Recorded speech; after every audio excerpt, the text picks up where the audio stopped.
Digital 410 Productions proudly presents the What's the Scuttlebutt podcast with your hosts Dodd Abernathy, Jeff Copsetta, and Henry Sledge. Welcome, everybody, to a long-awaited episode of the What's the Scuttlebutt podcast, broadcasting live from Ground 3 of Hurricane Ian, whatever the hell that bastard's name is.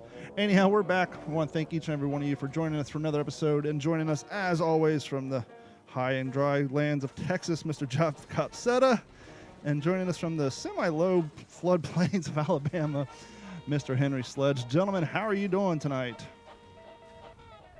Pretty good, yeah. You got the dry part right about Texas, that's for sure. We are real dry right now. Well, except for, what was it, 3 years ago when Dallas flooded real bad? When you guys got all that rain? Was that Dallas? Probably, yeah. That's like about 4 hours away. Yeah, 3 or 4 years ago. I remember watching a lot of YouTube videos of mad, wicked flooding going on in your area. But it's been, what, 2 weeks since I've talked to you guys, other than through text messages? How's everybody doing? Well, hanging in there. Let me just jump right out and say that, Don, I know you've had a lot going on with the hurricane stuff. I've had a lot going on with sorting out my mom's situation.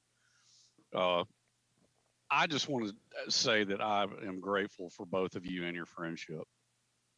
And I'm really grateful to be a part of this show. Because, I mean, the thing that's become really evident to me over the last couple of weeks is the way the three of us support each other.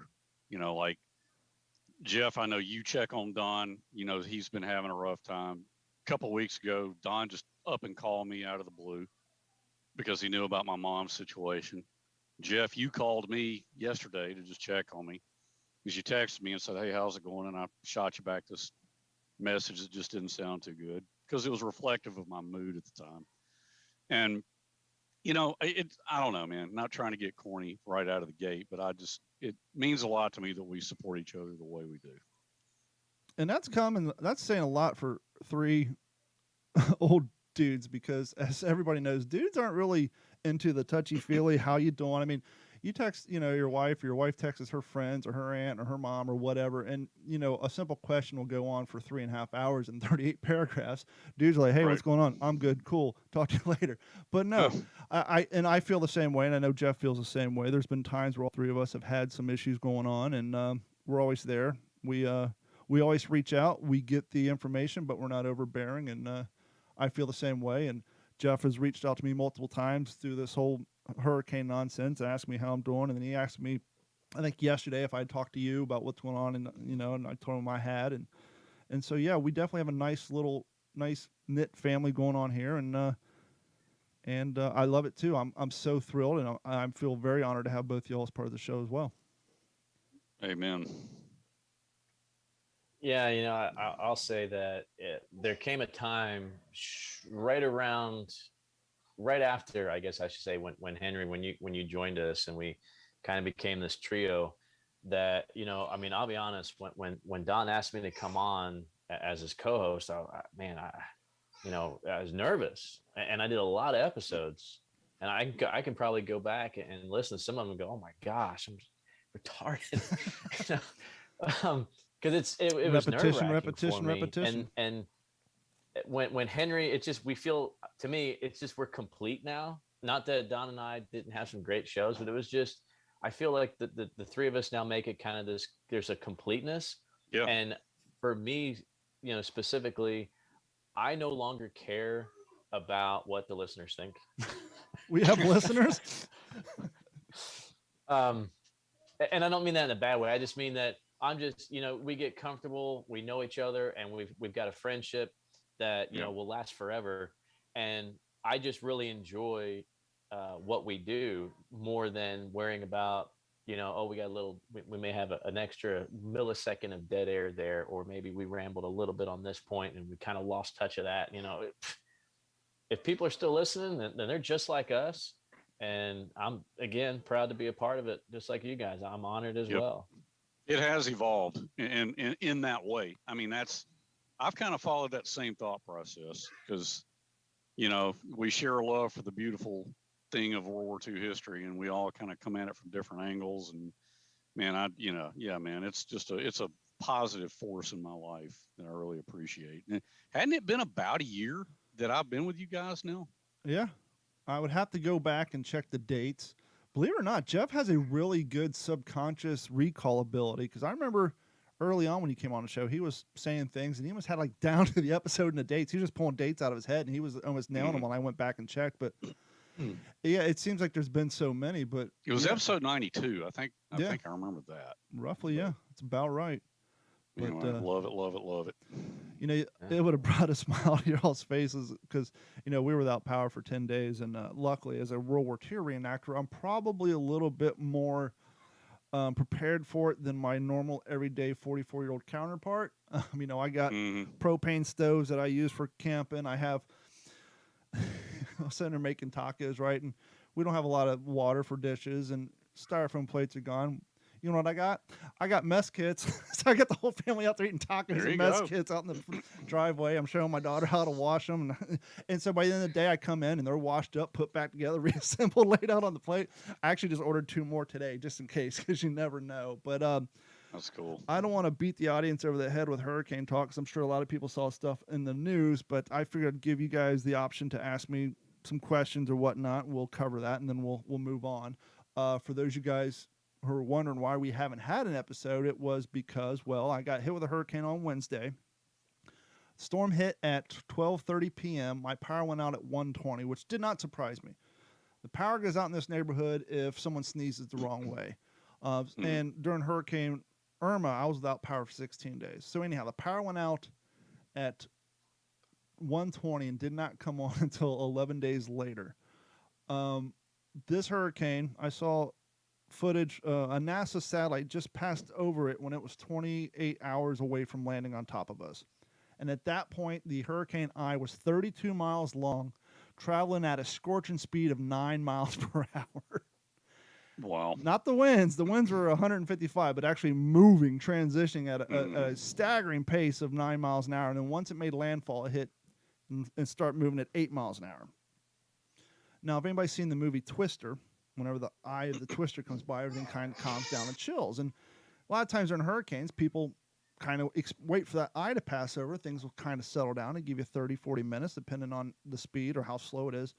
Never happened for us. We stayed in that wall. We took a 8.5-hour ass whooping from 12:30 until 9:45. My mask off a little bit, but it was just constant.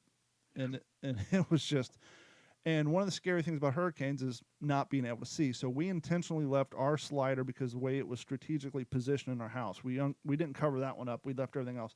So I'm just watching my fence fly away, I'm hearing my roof tiles peeling off. Like, and this is my 3rd hurricane that I've lived through without power. I've actually been here through 5 of them, but only 3 of them have caused power. This is the first time I've actually had any major damage. And my brother was traveling from Vegas to Montana on vacation, and I'm like, go on Amazon, and Amazon would load and you click on something, it would just crap out. And we saw 2 tarps, 16 by 20 for $25. I called my brother. I said, go on Amazon, order me these tarps. I've been through here long enough to know that there won't be tarps in this city for 6 months, and I'm listening to my tiles rip off my roof. And so luckily he ordered tarps for me and got them sent to my house. But other than that, if you guys have any questions, we'll answer them, and then we'll get down to brass tacks. Well, why? What motivates you to live there?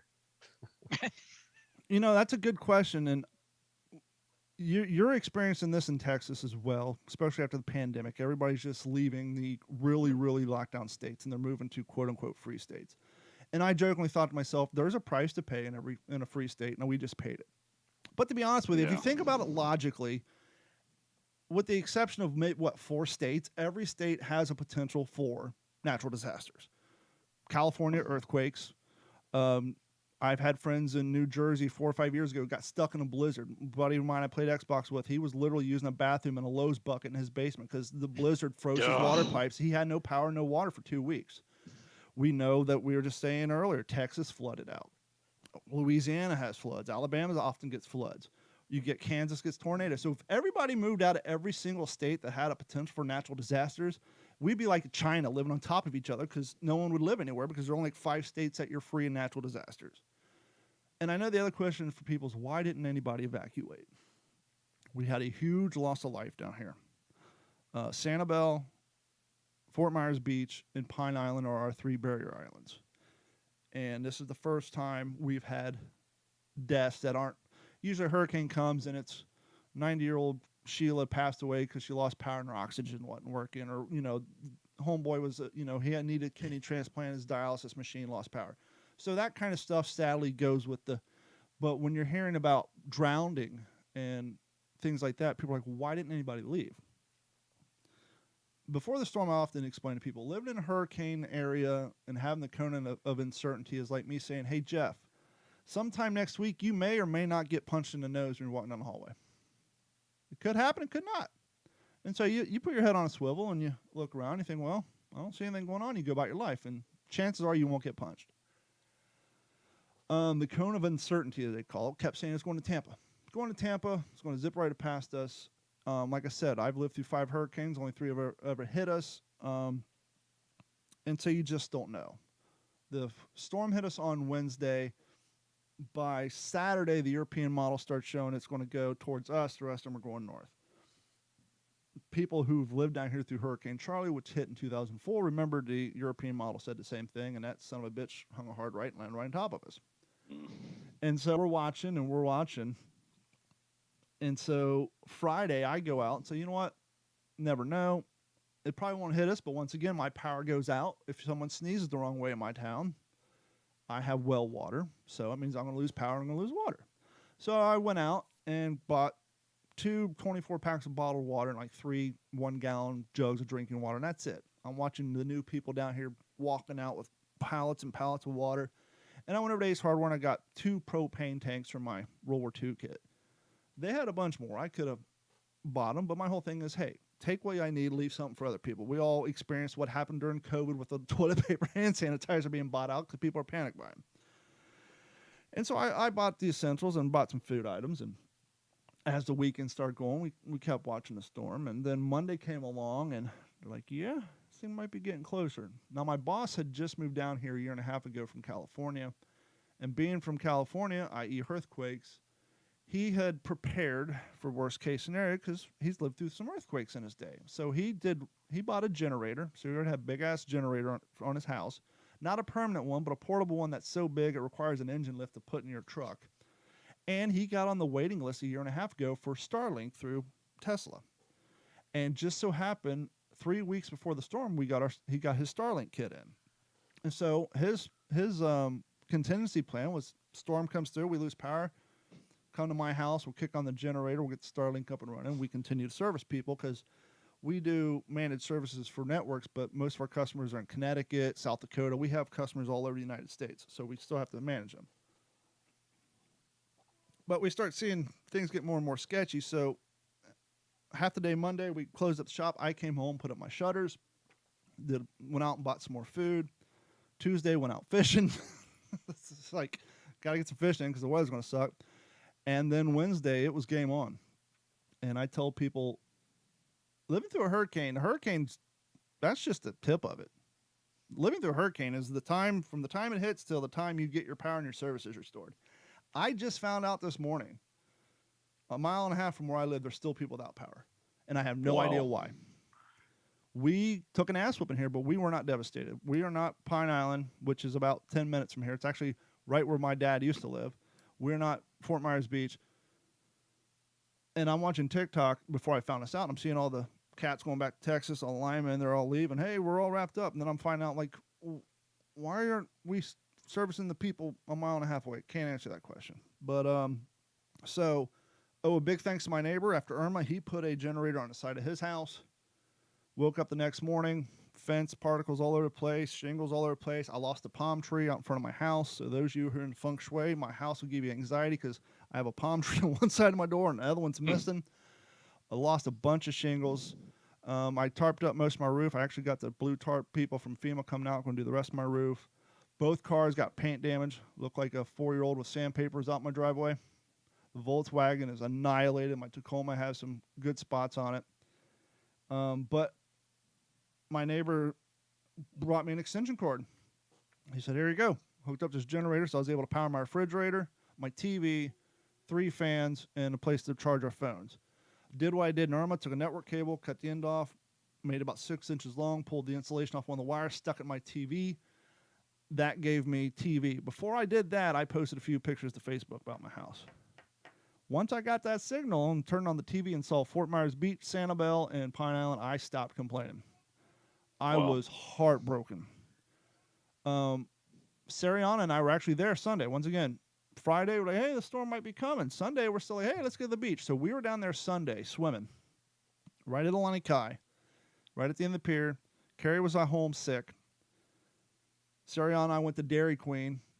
They have like a little screening area. All the screens were open, birds flying in there stealing French fries. She's laughing. I'm thinking, wow, we're making some memories. She'll remember this when she's a kid. Little did I know 3 days later that place would no longer exist. The entire pier is gone. All of Times Square, that whole area, Dairy Queen, it's nothing but just concrete slabs. My dad moved 2 miles from Sanibel, got 4 feet of water through his trailer, lost everything, all his music equipment, everything, just gone. My neighbor also, we took my garden hose, and here's a little tip for you guys who are ever in a state of emergency, especially if you have well water and your neighbor has a generator to power their well. He just so happened to have a female adapter.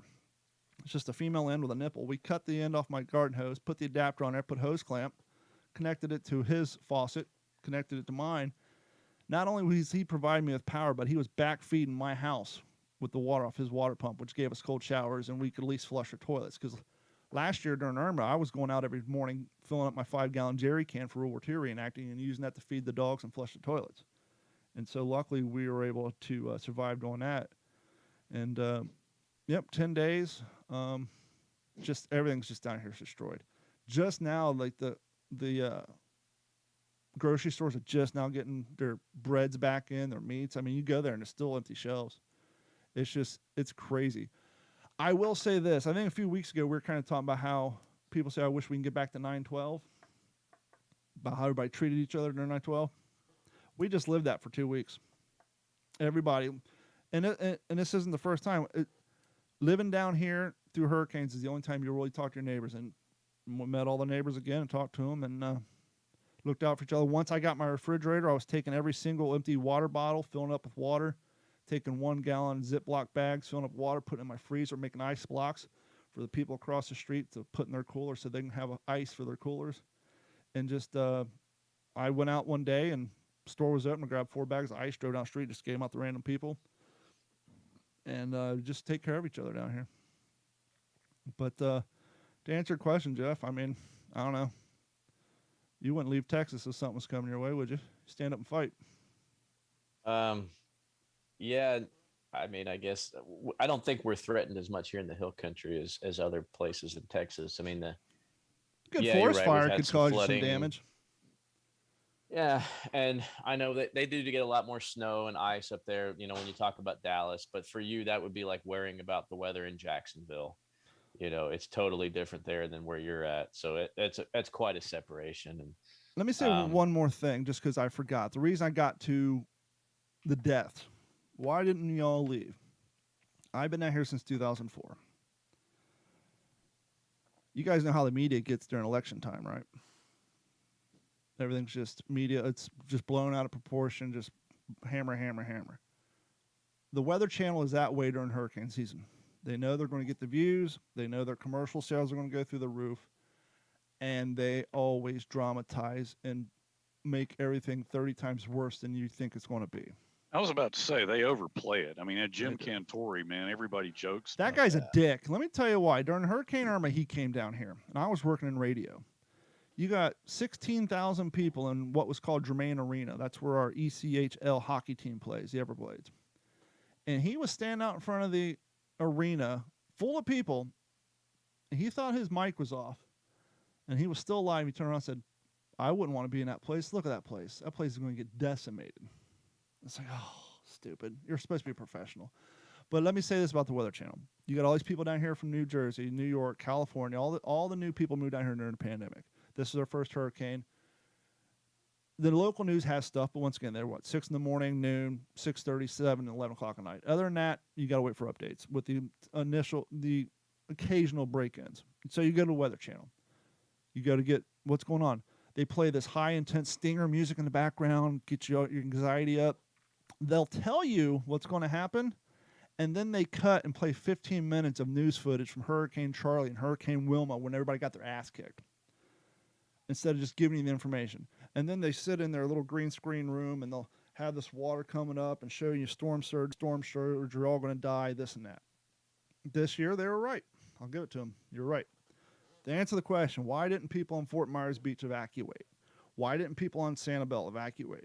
Why didn't people on Pine Island evacuate? Because the boy who cried wolf got right one time. Since 2004, it's the storm surge is coming. The storm surge is coming. Not just a warning, get the hell out. It's the overdramatic. We got to sell it. We got to get our reels put together so our weather guys can get better jobs and better markets. Since 2004, not a single storm surges came. During Irma, some flooding happened in Estero just from rainwater and poor drainage in their sewer systems.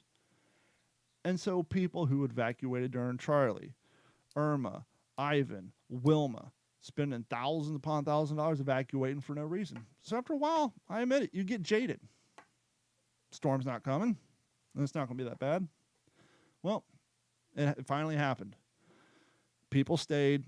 People died. There's footage of people riding it out on the roofs because their house got flooded. I cannot imagine clinging to the top of my roof for 8 goddamn hours while the wind's coming. And there's footage. They didn't show on the media, but there's footage out there of drone footage flying over. And you see all the coffins laid out on Fort Myers Beach. People in the know who know people. Right now, even on Fort Myers Beach, the only people allowed there are cleanup crews. They are not even letting residents on there right now, because the amount of bodies and shit is so bad. So why didn't you leave? Because you get jaded after a while. After 18 years of being told, you know, the wolf's come, He never showed up. Not saying it's right, not saying it's wrong, but that's why a lot of people didn't leave. And you got the people not in those areas, but some of the areas that flooded in inland. A lot of people can't afford to leave. I mean, I didn't leave. Every time I went to the grocery store, walked out with $200 out of my pocket. I mean, I got minor damage, so I'm not going to complain. I lost a fence, missed some shingles. I got to basically pay 3 deductibles between my 2 cars and my house. Even that, I'm probably out just in food, ice, water, supplies. I'm probably out $2,000 just from 2 weeks of just buying shit to survive. And so just hurricanes in general are expensive. A lot of people can't afford to leave.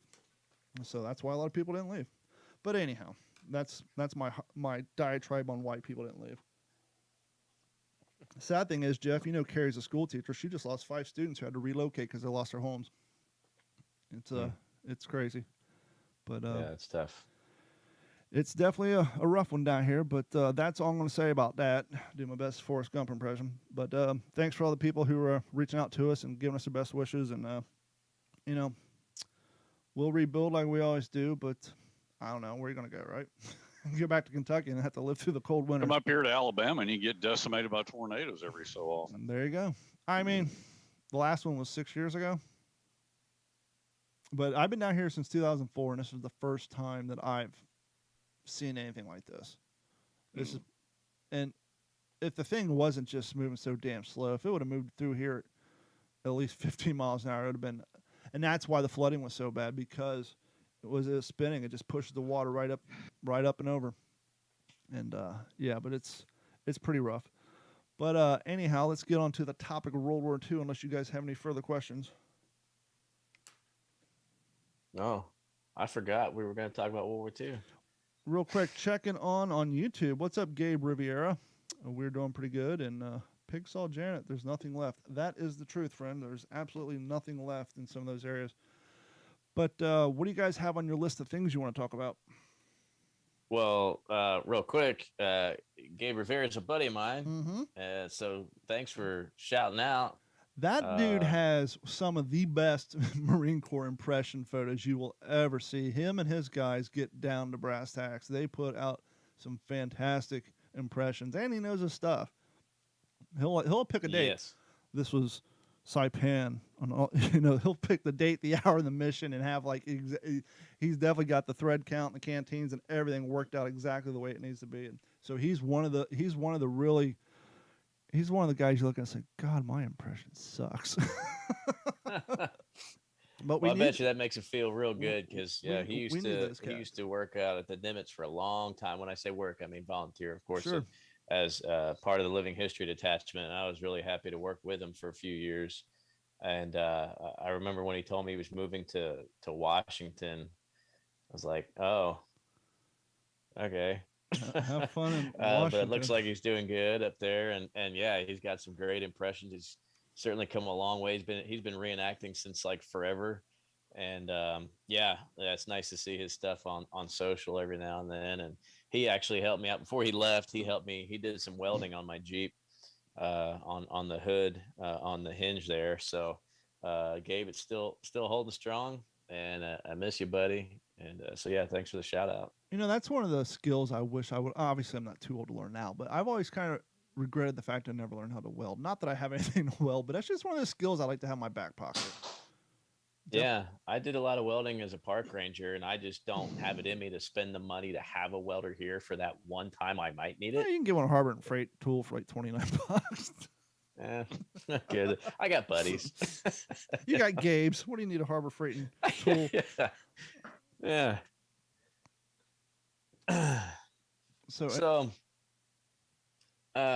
Yeah, well, I don't know.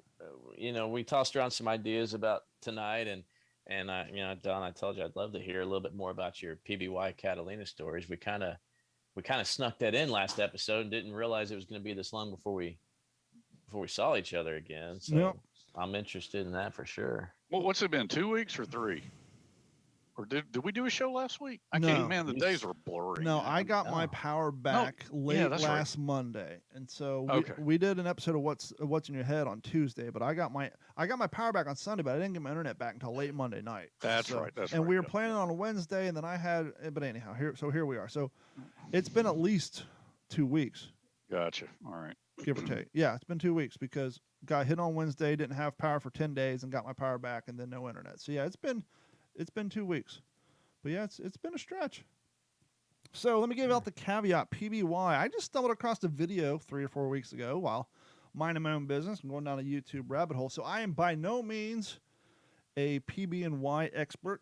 When Jeff said, hey, I want to hear a little bit more about, I did some quick studying and note taking. And so I'm just going to give you the broad strokes. I'm not going to be able to tell you the stuff from verbatim with great expertise like we usually do on a subject such as Guadalcanal or anything in the Pacific. But I'll give you the rundown because there is definitely some cool things. The PB&Y, peanut butter and jelly, the Consolidated Pby Catalina, as you all know, is a flying boat and amphibious aircraft that was produced between the years of 1930 to 1940s-ish. Designated PBY was determined in accordance with the United States Navy Aircraft Designation System of 1922. PB represents patrol bomber, and Y being the code assigned to the Consolidation Aircraft Manufacturing Company. I guess there's a lot more people making airplanes before they got to them, hence the letter Y. As I was saying, the co-creator Major Rubin Fleet was the first pilot in the United States airmail back in 1918. And as we said, President Woodrow Wilson at the time was there to see that thing kick off. Because, I mean, think about it. I mean, prior to that, we were still probably highly relying on train transportation and maybe in some areas even probably still the Pony Express. I mean, obviously back in 1918, the Model T probably was capable of going up to 20 miles an hour if there was any paved roads around. And so airmail probably sped that. I couldn't even imagine how long it took to get mail just continentally from one side of the country to the other. So to introduce airmail, one, airplanes was new, so that was cool. But just I mean, that's kind of like us getting the internet back in the late 90s or 80s when it came out, but it didn't become readily available until most people got in the 90s with America Online and all that crap. But yeah, so 1918, one of the first pilots was Major Rubin Fleet. Originally designed to be a patrol bomber with a long operational range of 4,000 miles, it was intended to locate and attack enemy transports at sea in order to disrupt enemy supply lines. Going back prior to the war, though, United States Navy being smart and seeing into the future and realizing they needed to get their fleet and their technology up to speed. In the 1930s, the United States Navy invested millions of dollars in developing the long-range flying boats for this purpose. As we know, flying boats had the advantages of not requiring runways and the effect having an entire ocean available. which is why later on in the war they became great rescue planes because, as we mentioned 3 weeks ago, the blister window, they called it, allowed for pretty much almost a 180-degree view of the ocean below to find people floating about. As we were saying before, and Jeff knew this because you guys are both in aviation, but I'm not really an aviation guy. So when I read this, I was like, well, that's pretty damn cool technology for 1930, 1940. A heavy canvas type cloth on the wings were hand stitched, which blew my mind. I figured at that point we'd have mechanized manufacturing that could sew that on there because, you know, you got to take the human error out of it, but I guess error in manufacturing probably just as high. And so the heavy canvas cloth on the wings were hand stitched and then coated with a chemical to tighten the material for durability and better aerodynamics. And as we stated before, which is kind of cool too, necessity being the mother of invention, the PBY was the first plane whose wings were designed to attach after completion due to the lack of floor space in the manufacturing plant. You know, you're trying to roll these things out in a heavy speed and can't just go making more foot space. And so they just, hey, we'll just put the wings on outside. That's a good idea. During the quality control process, engineers needed a way to test the planes were in fact watertight. Once again, due to lack of floor space, there was no room for pools or water tanks. So they simply filled each aircraft with water after completion of the outer shell of the plane. After tests of the interior were completed and they were satisfied with the watertight components, the interior was finally installed along with the major electronic systems. As we said before, the PBY was used as a sub-spotter and was the first plane to keep shipping lanes opened after being equipped with bombs and guns. Some of the battle roles that the PBYs were in: the RAF Coastal Command Catalina with Ensign Leonard B. Smith of the United States Navy as co-pilot, located the German battleship Bismarck on May 26, 1941, some 690 nautical miles northwest of Brest, which was attempting to evade the Royal Navy forces as she sought to join with the Kriegsmarine forces in Brest. The sighting eventually led up to the destruction of the German battleship. And on December 7th, 1941, before the Japanese amphibious landing on Kota Baru, is that how you say it, Henry? How do you spell it? Kotabharu. Kota Baru? Yeah, Kota Baru. And Is how I would. Malaya, Malaya. Kota Baru, Malaya. The invasion forces were approached by a Catalina flying boat of number 205 Squadron of the RAF. The aircraft was shot down by 5 Jima Kai-27 fighters before it could radio for help. Off of Singapore, the flying officer Patrick Bedell, commanding of the Catalina, and his 7 crew members became the first Allied casualties in the war with Japan.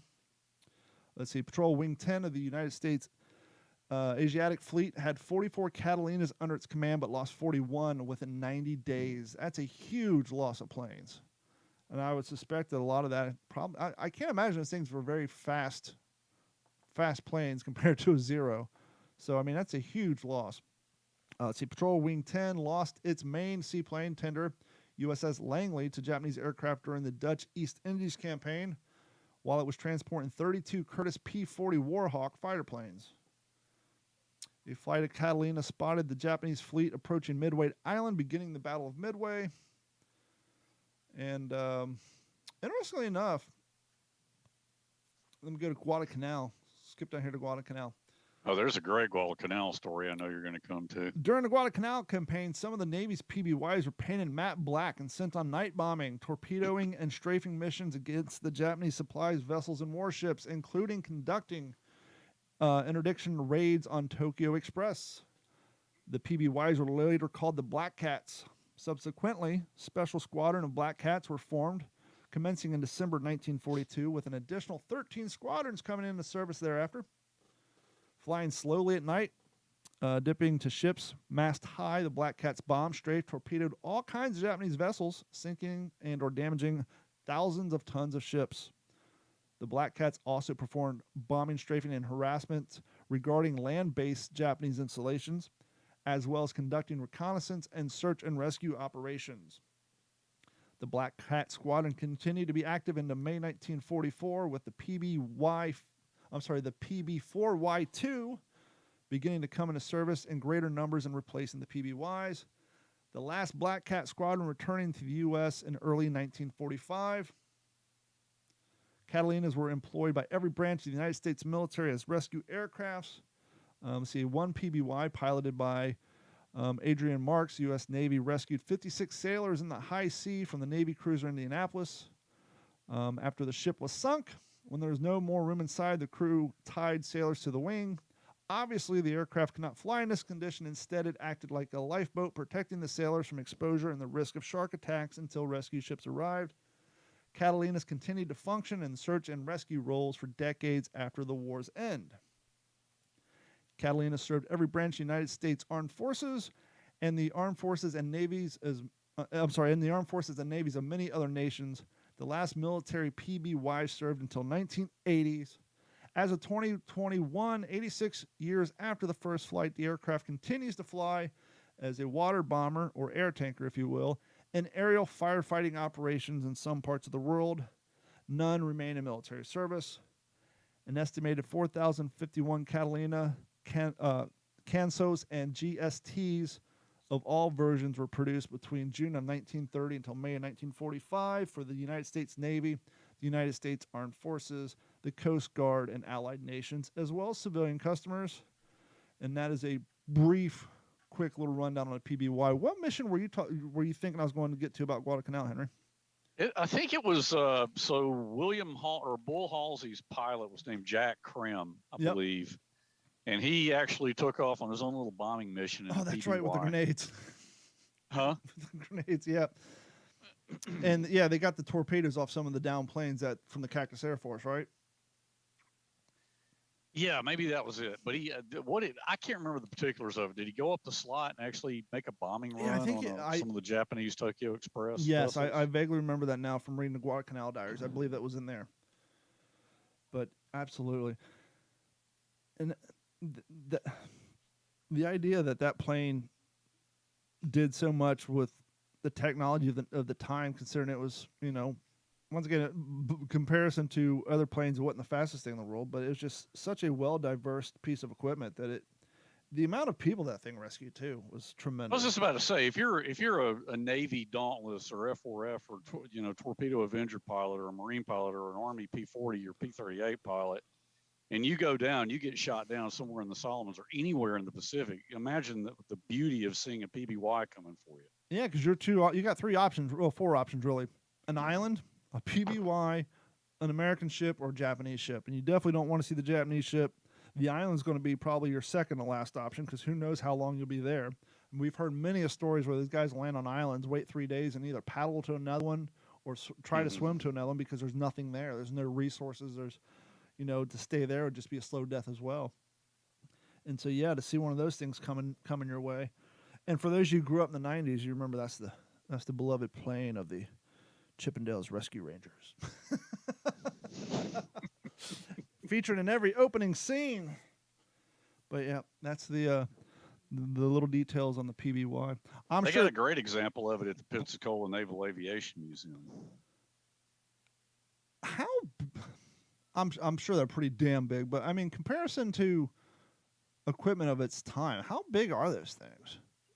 It takes up a lot of room in that building. I mean, I think the one they've got, it may just be, it's been a lot of years since I've been down there, I got to confess, but I think they've got like the side cutaway so you can look in and see all the crew stations, and then they've got mannequins, kitted up in flight gear. I mean, it's beautifully done. Yeah. But yeah, pretty good size airplane. I mean, off the top of my head, I can't reel off actual figures. Nope.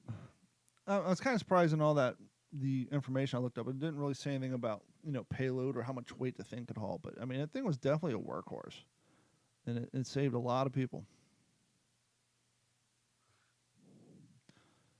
I think it's worth mentioning too. I think so often when we think of the Catalina, we think of the Pacific, but I think it's overshadowed, like a lot of things in the Atlantic, how many B-17, B-24, Spitfire, Lancaster, Rubin that it picked up as well.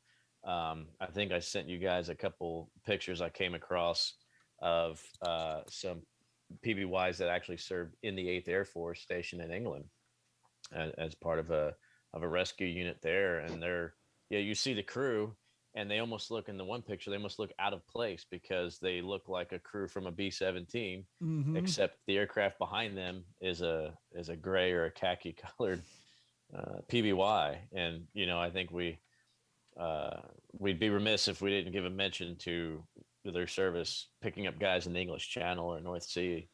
That's a great point, because I'm in that, like, I just automatically assume that it's the light blue, it's serving in the Pacific. Right. That's what I've associated with. I wouldn't have even thought about those things picking up down B-17 guys or B-24 guys out of the English Channel. All over. Well, and the crazy thing too is, you heard me read some of those war rolls, even in the Pacific. It's like, it seemed like even though the Navy had been spending so much time and investing in those, it seemed like most of the people who are flying them were RAF members. It's like, did they get a majority of them because they had better, but I guess maybe because technically, New Zealand, Australia, and, they kind of had relationships with, a lot of those barrier islands that were under the, the purview of, Great Britain and all that. So a lot of those planes were flown by RAF pilots, which is pretty crazy. Mm-hmm. They seem to have their hands on a lot of them. I'm trying to go through here, see if I can see anything about any European theater of operation stuff. But yeah, I mean, that's just another one of those things. There's, and we've talked about this before, there's just so many different topics on World War II which is great because it always gives us more content to talk about, but there's just so much out there to research. And so if any PBY experts are listening to the show and they're yelling at their car stereo while they're driving down the street because I missed some of the more important things, please reach out to us at mailcall@WTSPWorldWar2.com. And that goes for anything, really. We've said this so many times. We're not the experts in all things World War II because there's just so much of it. And so if there's a topic you think you can help contribute to, you want to come on the show, you think you can hold a conversation for at least 30 minutes or more, and you want to school us and our audience on some overseen history of World War II, please reach out to us at mailcall@WTSPWorldWar2.com. And while you're at it and you're on the internet, please head over to WTSPWorldWar2.com and click on the Patreon link, like and sign up and subscribe, and it'll go a long way to support what we do here. I will say this window behind me was open for 10 days with the Florida humidity, and my mixing board here is not happy. I had to do some finagling with it to get this thing to work properly. But on that note, let's I want to play a little clip from Wartime Radio I came across earlier today. Oh, thought I was coming across. There it is.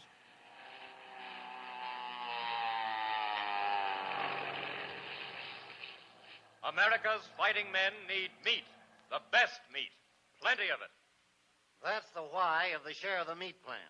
That's why we civilians are holding our consumption to 2.5 pounds weekly. As a housewife, I find I can still prepare delicious, nourishing meals. There's no limit on chicken and fish. And through my butcher, I'm discovering some wonderful new ideas. Now, I'm your neighborhood butcher. You see, we want to help the housewives so we can serve all our customers fairly. Ask us for new recipes and interesting varied menus. We all must cooperate now. Be fair to your fellow Americans. Share the meat because America's fighting men need meat, the best meat, plenty of it. We've talked in the past about ration stamps, and I have a ration stamp book, and I think Jeff has one.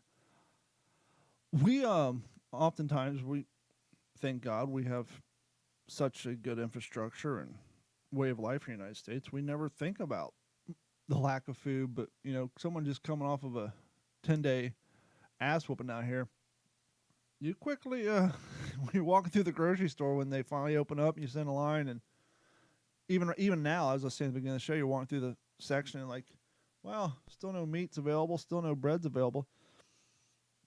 It's definitely a reminder of how fragile our infrastructure and our society is here. I mean, I'll be honest with you guys. I did the same thing in Irma. The old saying, when the power goes away, the looters come out to play. Well, I'm in Florida. It's not exactly cool here. And so when you don't have air conditioning, and Jeff can tell you the same thing in Texas, and Jeff and Henry in Alabama, No AC, you got to open your windows.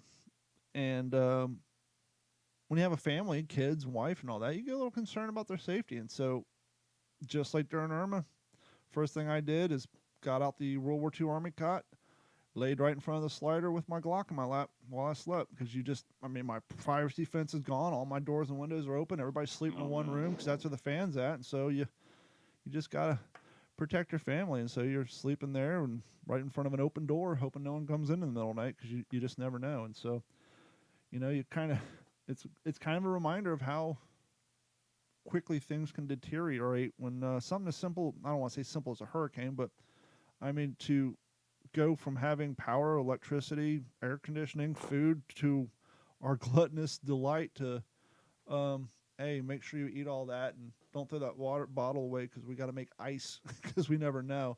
It's just a reminder to think.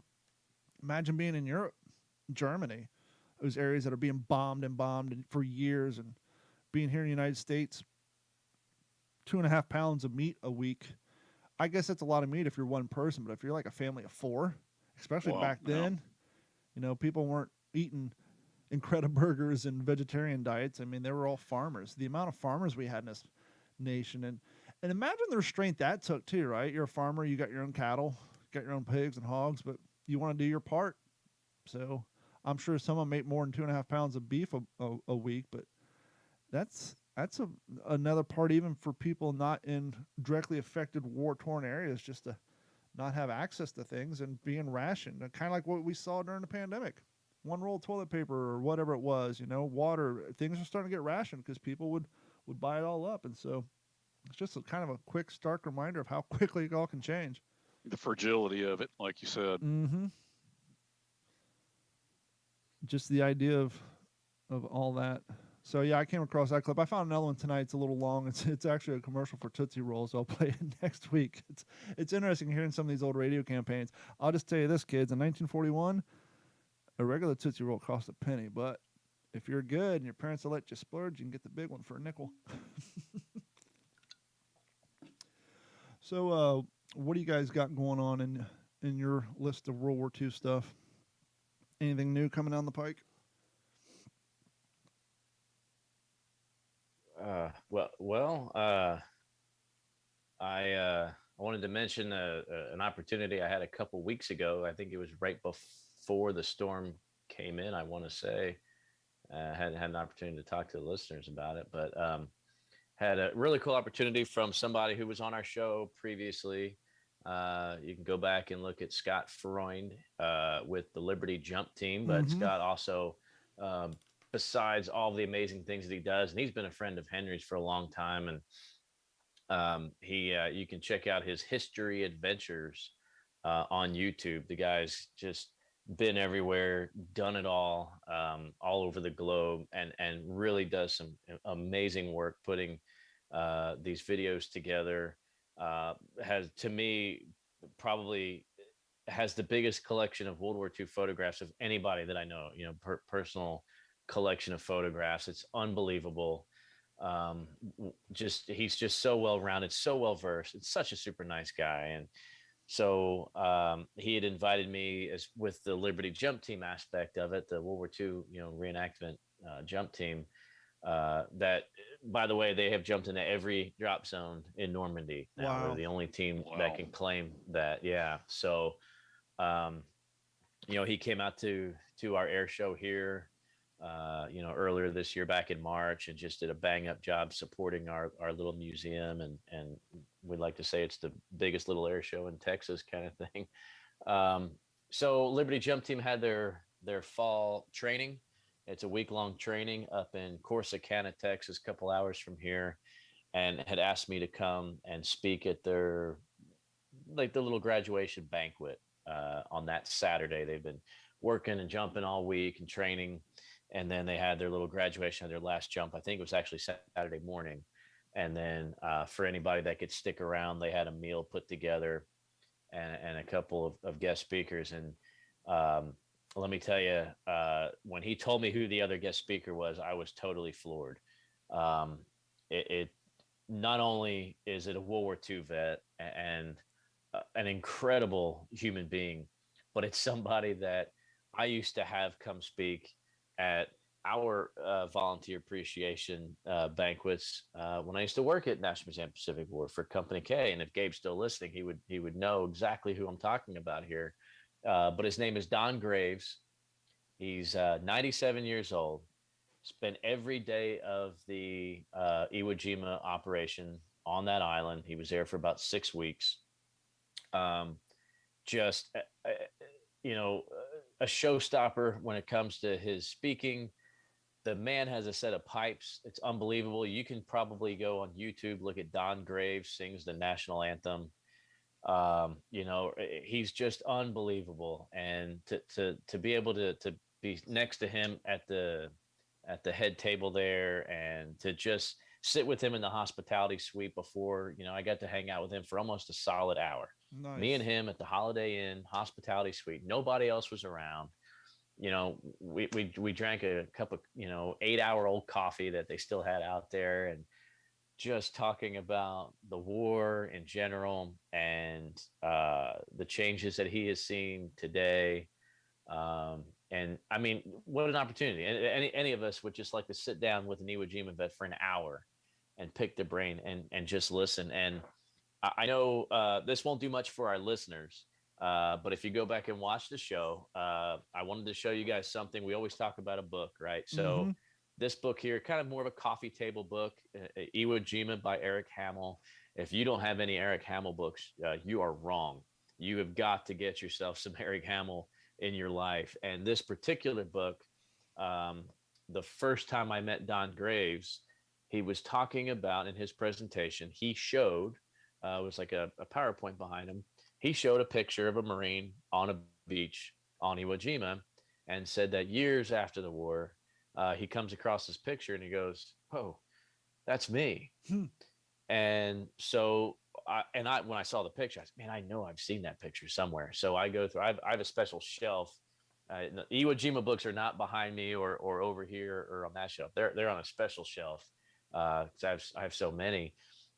So I went back and I looked and I found it. So the next time I saw him, I made sure to confirm, okay, this is the picture, right? This is you. And he goes, "Absolutely." So I leave that bookmarked with one of his little postcards that he signed here. So again, if you're listening, I'm holding Eric Hamel's book. And if you go to page 75, Eric Hamel's Iwo Jima, you'll see, and it's going to be kind of tough to see, but there's one guy here on the beach. There, you can see the beach is all cluttered.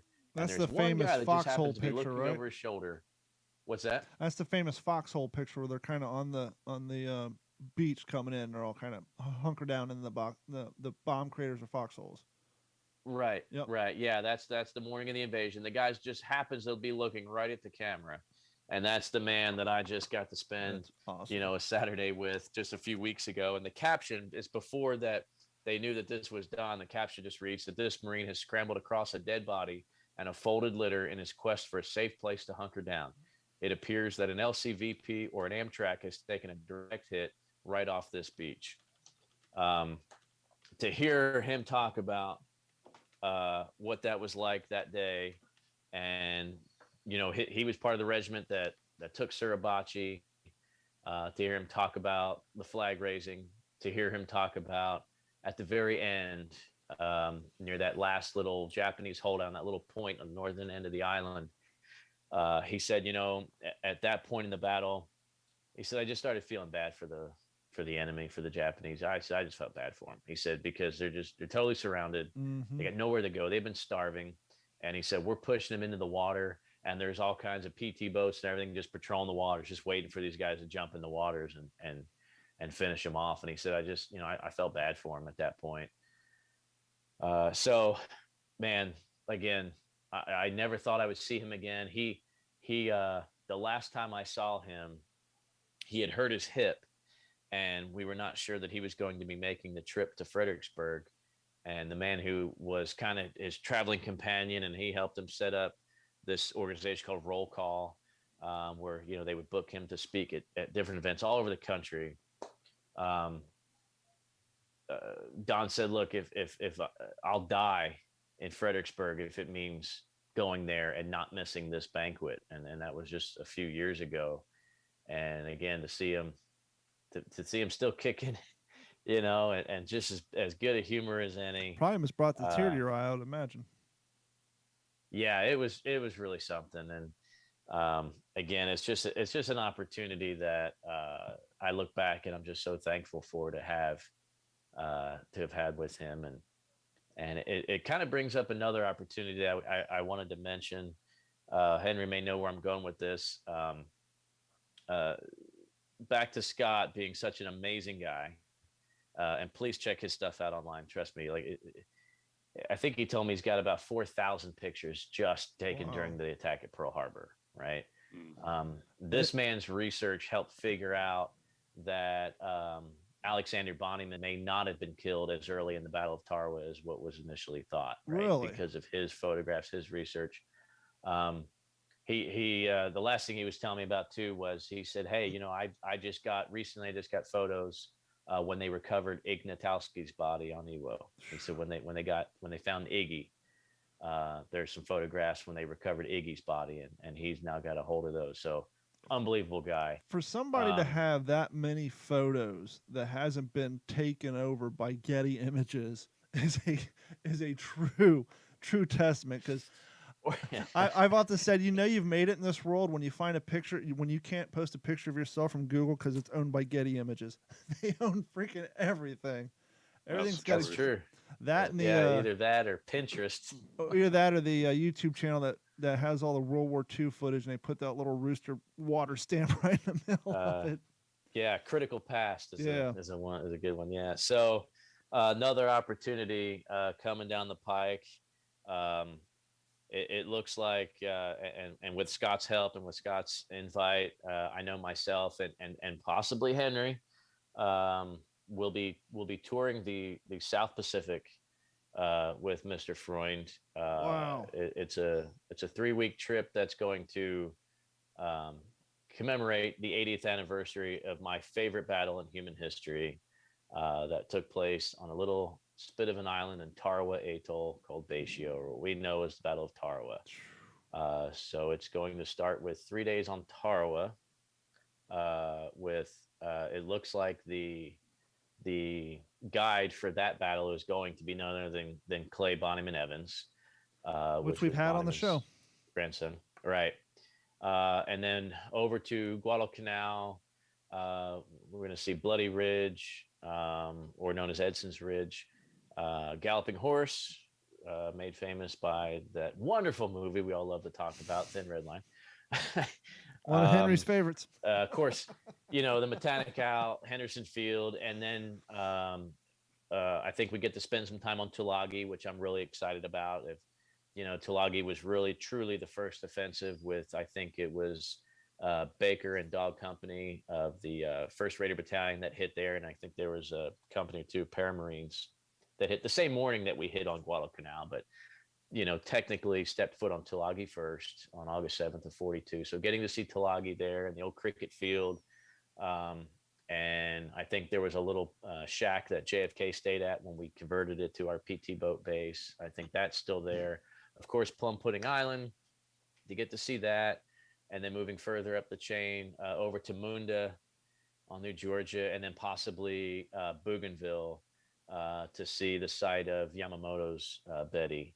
That's still out there in the jungle, protected by the government of Bougainville. So my wife was standing right there, and she said, "You have to do this," and I have to give her a big shout out, because I've known this woman for over 20 years, and all she talks about is going to Fiji.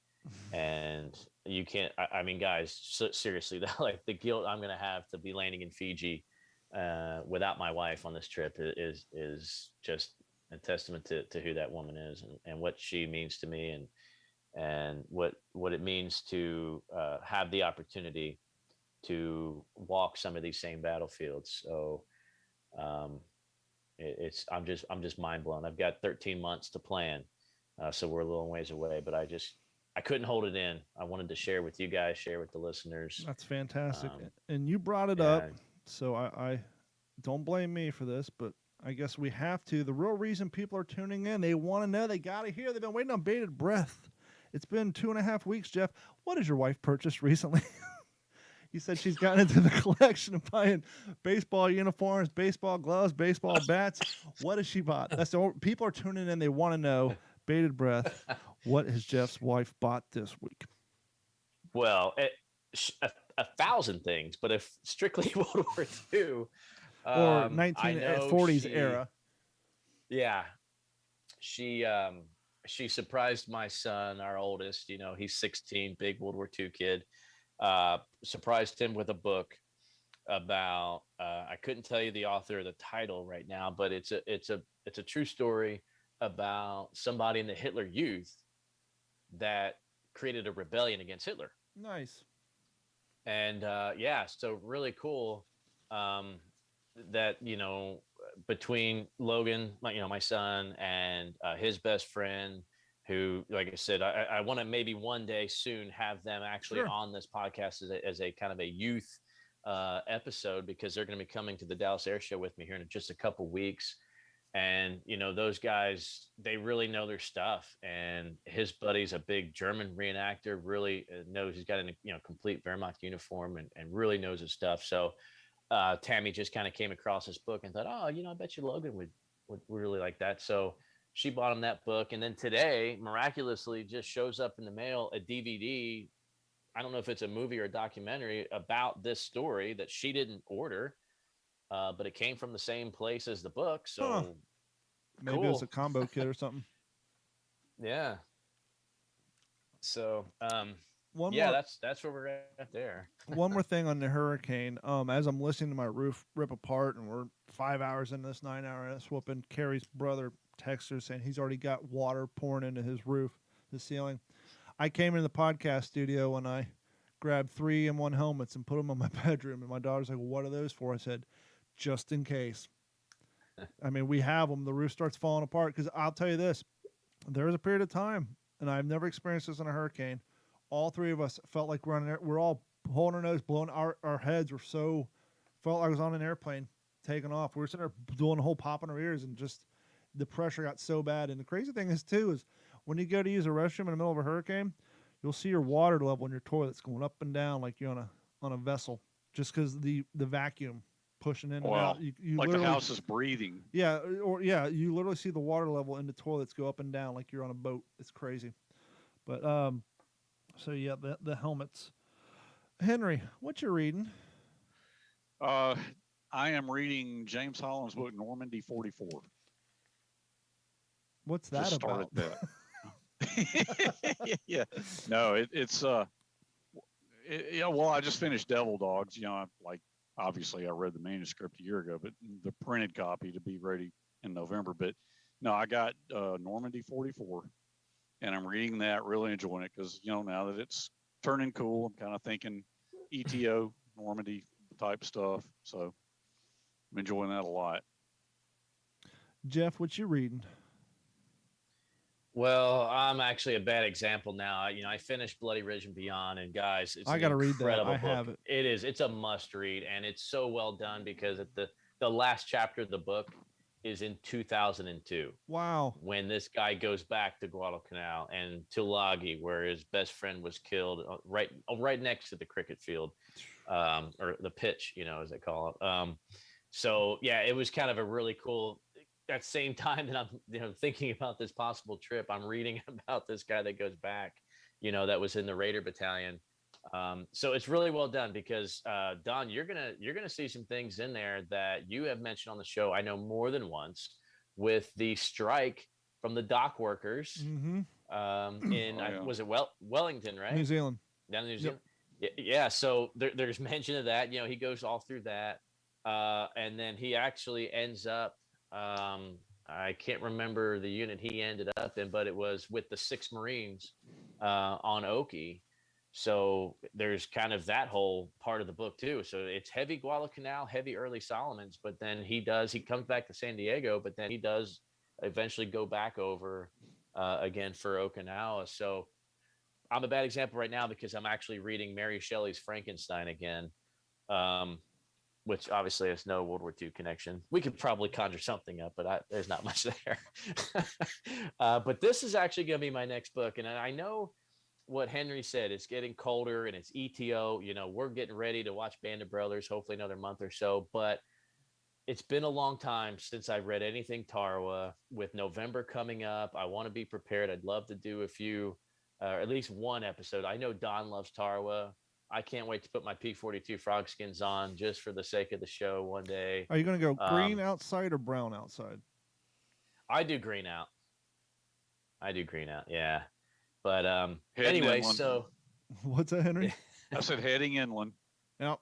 Brown on the beach, heading inland. Right. I usually go brown trousers, green shirt. That way I represent the sand and the jungle. There you go. Well, yeah, because when you stand up, you're the tallest thing on the beach anyway. Yep. There's one reenactor. There's one reenactor. You need to wear blue.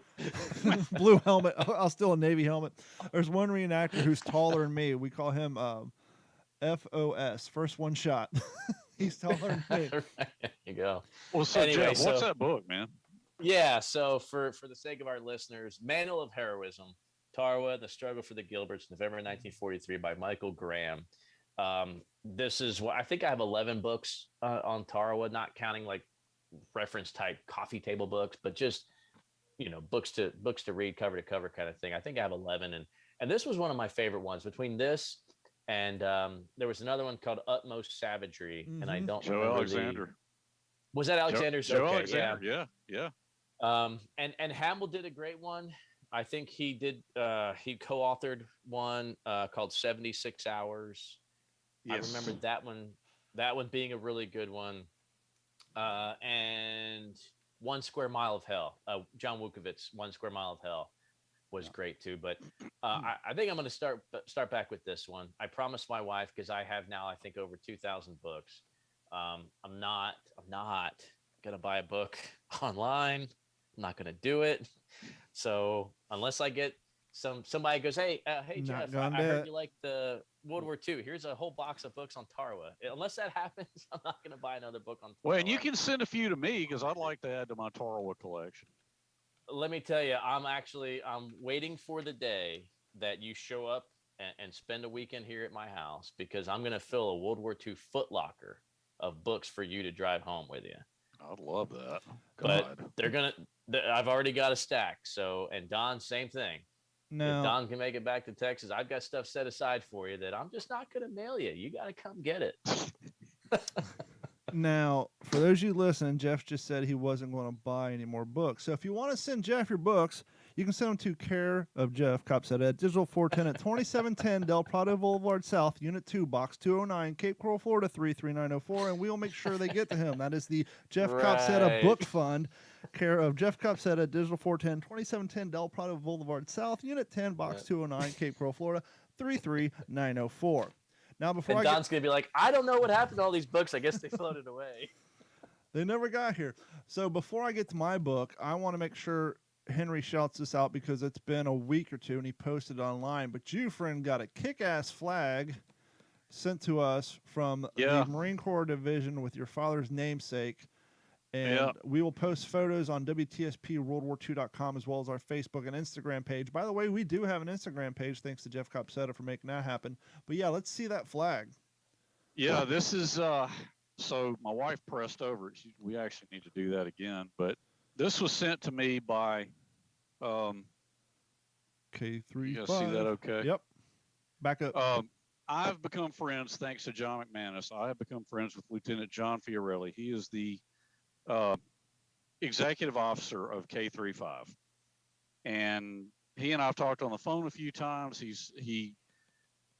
I'd love to be able to get it to where I could go visit the guys, but that means going to Camp Pendleton. I don't know when I could make that happen. But anyway, I asked him, I said, John, because I had seen a picture of their flag on some maneuvers or something. I said, man, is there any way you could get me that one of those flags to get the guys to sign it? And so he did. It took a few weeks to get it together, because they stay on the move a lot, obviously. Sure. But it's just beautiful. I can't wait to hang it up. I mean, it is absolutely gorgeous. Some of the things these guys wrote on here are just moving, to say the least. And their company call sign is Sledgehammer. That's awesome. So it's pretty amazing. I mean, I'm honored beyond words. Now, the book I'm reading, I'm rereading in preparation because I am still in contact. Obviously, there was about a 12-day hiatus, but I did reach out to her. That is the granddaughter of Wild Bill Garnier, Mrs. Debbie Rafferty, and her father are both coming on the show. I'm in talks with her. She's getting with her dad to figure out what date works best for them. And so I've gone back and I'm rereading one of the first World War II books I bought because as I told the story before, I got a gift card to Books A Million back before I started reading. I'm like, what the hell am I going to do with that? And I was at the LAX airport and I saw this book, Brothers in Battle, Best of Friends. This is the story about Wild Bill Garnier and Babe Heffron. If you guys haven't read this book, you don't have this book, and you're a huge Band of Brothers fanatic, this is a great companion piece to that book or those books, all the ones, Dick Winters and all those. There is stuff in here that Wild Bill talks about that you haven't heard any other stuff. And a perfect example, later on in their training, when the medics were training, we all know how everybody felt about Sobel. They weren't exactly fans. And so he tells a story about when the medics were learning, they got to get real practice, right, Jeff? You don't want medics going to combat without real practice. And so they sedated Sobel, and they actually cut his thigh open and then sewed it back shut. And when he came through, he was pissed, but no one would say who the hell did it. So the medics actually cut his thigh open and sutured him back up so they can get real world experience. And no one ever told him who did it. And he was rip shit pissed, as you can imagine. But that's just one of the many stories in here. And I just started rereading it. I'm on a chapter 4 before they even got into combat. But it's a great book. And the author, it's a cool story because the author who got into this did a story for the Philadelphia Press right around the time Band of Brothers came out. And the news article in the newspaper was so enticing that the publishing company reached out to her because she just so happened to be friends with, I think, Babe Heffron's daughter or granddaughter. And that's how she got in. But it's a great book. Once again, if you're a aficionado of, Band of Brothers and 101st Airborne, definitely want to add that to your collection. It's a very good read, and it's done in the way where it's kind of interview style, where she interviews both of them, tells a story in their words, their vernacular, their slang, and then fills in some of the missing pieces with content from other books, and she's very open about it in the beginning. And it's written by the forwarder's by Tom Hanks, but it is actually written by, there's so much data on the cover here, Robin Post. So it's written by Robin Post. It's a really good book, and so hopefully we'll have Debbie on here shortly. And once again, I want to thank everybody for listening, and please head over to WTSPWorldWar2.com, click on that Patreon link, sign up. I got to get some new t-shirts up, but all of our WTSP World War II shirts are still available as always. And please head over and like us on our YouTube channel if you haven't done so. We'll start with Jeff. Jeff, you got anything to plug coming down the pike? This coming Saturday, we've got our fall program at the airport. The best title ever. Pumpkins and Paratroopers. I love that title. Yeah, it's a kid event, and our local grocery store here, it's an amazing company. They donate 100 pumpkins to us, and we have a retired art teacher come out from the school district, and she supplies paints and paintbrushes and smocks, and we set up tables around all the static aircraft that are sitting outside. We have an M60 tank sitting out front too, so just kind of all around in this grassy area, and it's about a 2-hour program. We're supposed to have our C-47 finally on site. It's airworthy. It's ready to go. We've got a crew standing by. We're waiting for one last check off, and that C-47 will be coming home. Fantastic. So we're hoping that lands before Saturday. And I'm trying to work with a couple different airborne reenacting groups to get some actual paratroopers on site, of course, to talk with the kids and take pictures and possibly give folks tours inside the C-47. And just kind of an afternoon on, Saturday in October, come out, paint a pumpkin. You can take it home or you can leave it. We'll display it in the museum. We'll have, food trucks out there and free admission to the museum during the program. And We'll have a bunch of us out in uniform. I've got a military vehicle preservation group coming out. We'll have a half dozen Army trucks or so for kids to climb on. Just a fun day. And I do want to mention one more thing real quick before we go, having to do with the museum. It's something I'm really proud of. This is for those of the listeners who are also members of the Commemorative Air Force. There's a monthly publication that comes out called the Dispatch, a little magazine, and there's a note in there from the president of the CAF and what they're doing and all the different squadrons all around the country. And this last issue it's kind of an education issue, and they featured a nice little write-up and a picture of us from an outreach event that we did back in July.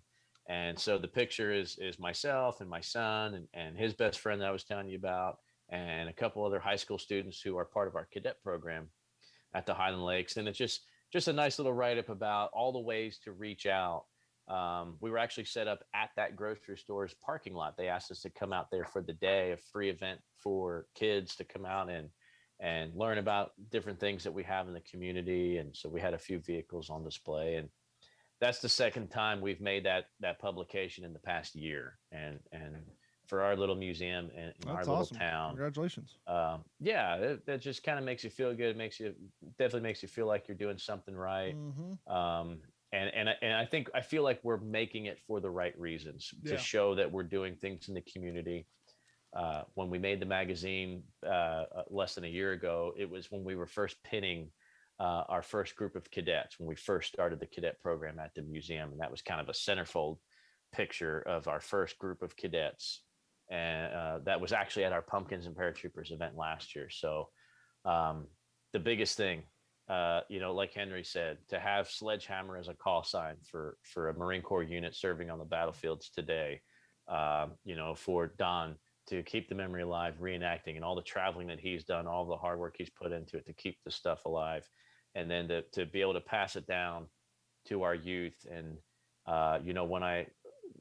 for a closing remark, when I spoke a few weeks in Corsicana with Don Graves, that's exactly how I ended it. That I want the World War II generation and the greatest generation to understand, because it's too easy for them to get caught up in the youth of today kind of mentality that they don't know, they won't ever know, they won't care, and they don't understand. That may be true for the majority, but there are still some that we are passing the torch down to, that know who Henry's father is and what he did, that understand those that walked and died on those battlefields that Don represents every time he puts P-41s on. So it's nice to see there's a new generation. They do care about World War II. They cannot necessarily relate to it. They cannot. And the reason they can't is because the greatest generation did such an amazing job to make sure that now 4 generations detached, we're still enjoying those tomorrows that those boys never got, that we left on those bloody battlefields in both the Pacific and the European theater. So well said, sir. Very well said. I got. Henry, you have to follow that up. You got to plug. Yeah, really. I will say at this point, a month from now is the International World War II Conference in New Orleans. And I will be on a panel there with Saul David and Richard Frank discussing Devil Dogs. Nice. So that's been in the works for a while, but and I mentioned earlier that I read my printed copy that Saul sent me, and went through and made notes and highlighted some things just to have it fresh in my mind, and so looking forward to that. There're going to be a lot of, for guys like us, man, it's like, rock star heaven, so to speak, because some of the heavy hitters that'll be there. So I'm looking forward to that. So, and also let me say, we talked about artwork last time. Don, I have your prints right here. I haven't forgotten it. I am going to send them, but I figure with all your chaos, Care of Jeff Copsetta. Yeah, no. Well, Jeff, and I mean, you have both of these, Jeff. You already had Off the Beach. I sent you Off the Line. So I'm sending both of them to Don. So he'll have both of them. Good. So Don, I just got to get, all this stuff I've been dealing with my mom has sucked up a lot of time, but I just got to get to the post office and get them in a tube and get them to you. I have your address on a piece of paper right there. It's So the same address that we gave out. So if you want to send Jeff Copsetta your book, send them to Digital 410 2710 Del Prado Boulevard South, Unit 2, Box 209, Cape Coral, Florida 33904. That campaign is called Books for Jeff. Hey, I do have something coming in the mail that I hope to have before our next podcast. That's all I'm gonna say. And on that note, that's going to wrap. Go ahead. No, that's it. On That's that I'll note, leave y'all hanging. That's going to wrap it up for this episode of the What's the Scuttlebutt podcast. We want to thank each and every one of you. For myself, Jeff Copsetta, and Henry Sledge, I'm Don Abernathy, and we will talk to you all next week. This has been a Digital 410 production.